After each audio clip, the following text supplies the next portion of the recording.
Hey guys, welcome to another video for anatomy and physiology. In this video, we're going to be taking a look specifically at the circulatory system as it pertains to the cerebellum, or the brain.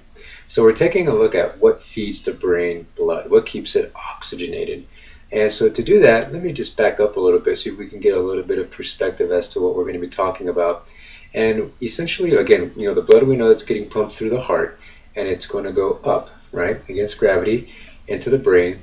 And the two main vessels that we're going to talk about are the internal carotid artery and then the vertebral artery. Okay, so keep that in mind as we move along here. All right, so let's take a look again.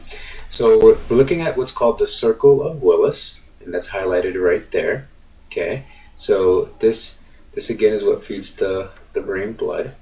So if you're paying attention real closely, you can see that it's kind of branching out into the posterior part of the brain, into the middle, and then the anterior right there. All right.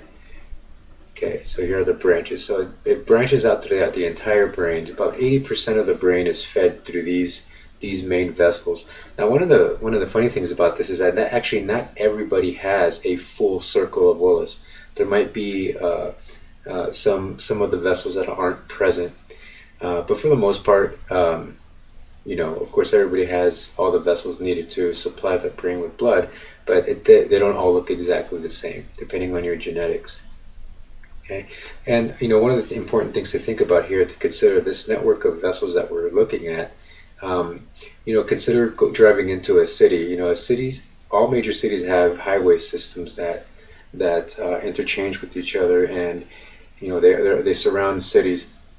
And this one of the benefits to that is that if you have a blockage, if you will, on one of the roads, an accident or heavy traffic, then you have options. You have options to taking an alternative route to get to your destination.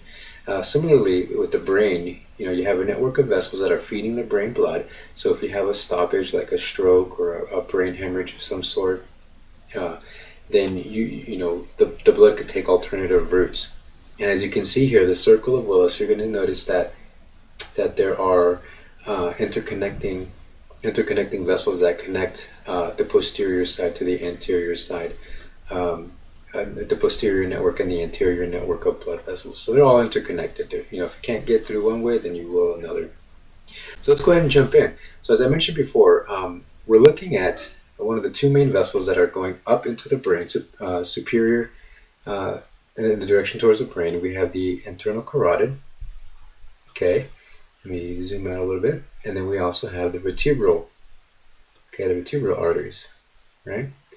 And so let's start off with the vertebral artery. So we're going to look at the posterior aspect of this. And, one of the things to notice here is that you have the brainstem, you have the pons, and then you have the medulla oblongata. Okay, so this is hugging right up against it on the anterior aspect of that, right, as far as the vertebral goes. So you'll notice that the vertebral artery kind of connects here what's called the basilar artery.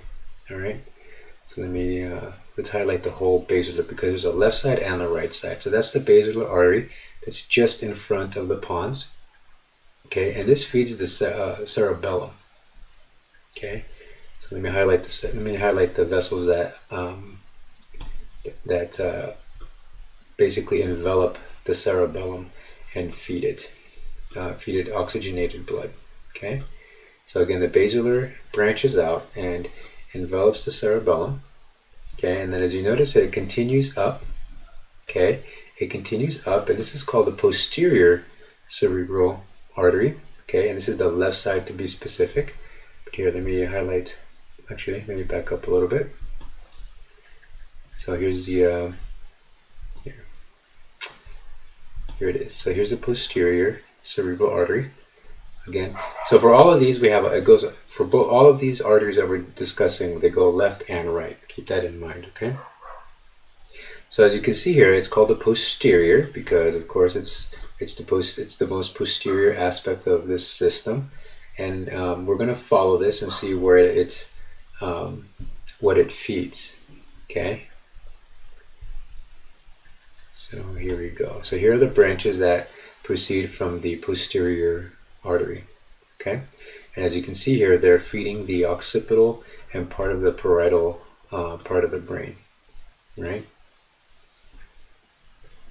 Okay, so again, continuing on in our side view. So again, that was that started with the vertebral, the basilar, and then it fed into the posterior artery.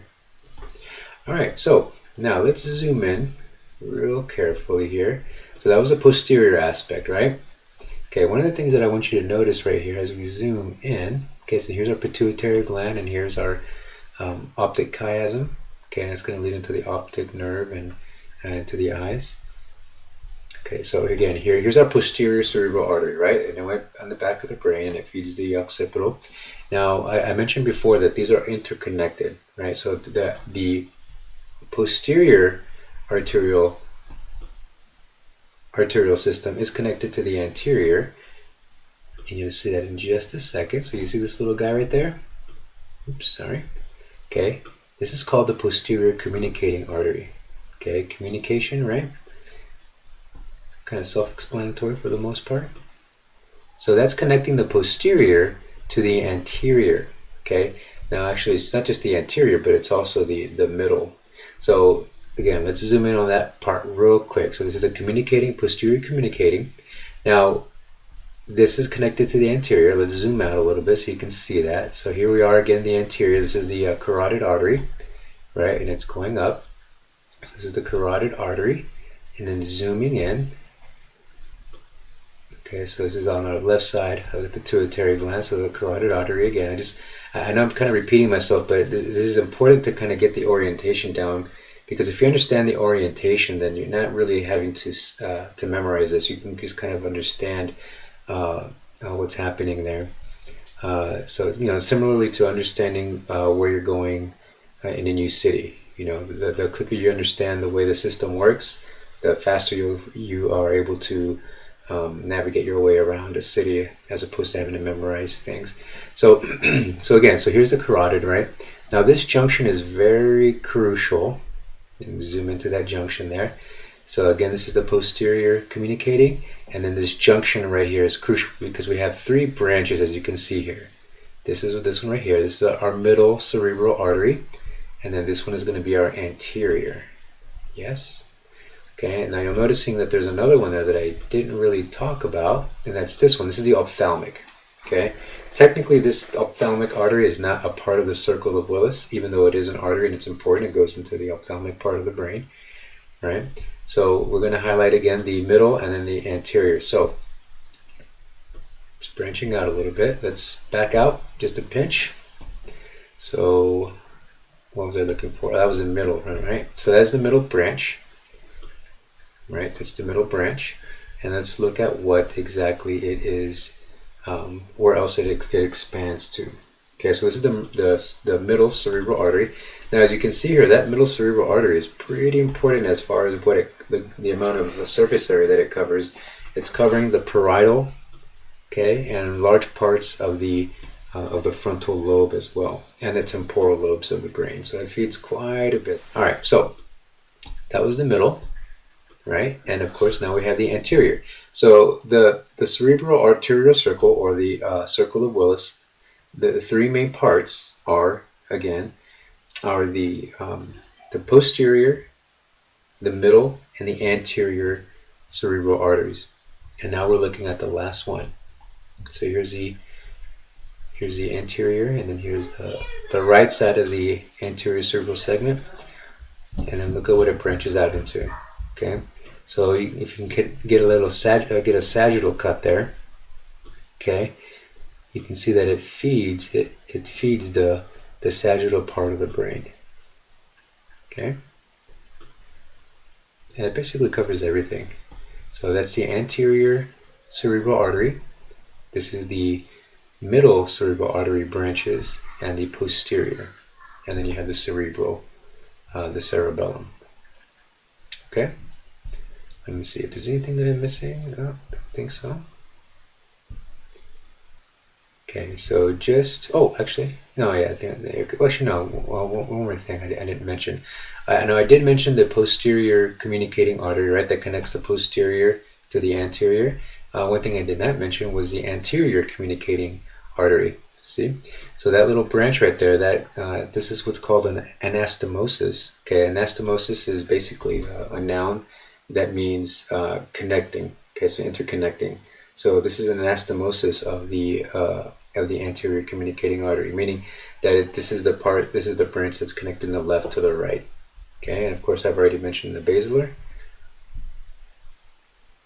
So just in review, the circle of Willis is the anterior, the middle cerebral artery, and then the posterior cerebral artery. These are the main branches that feed the brain with blood. Okay, well, that does it for the circle of Willis. Let me back up and give you that image again. So the circle of Willis and all of its branches that feed the brain. Okay, thanks for watching, guys, and good luck in your studying.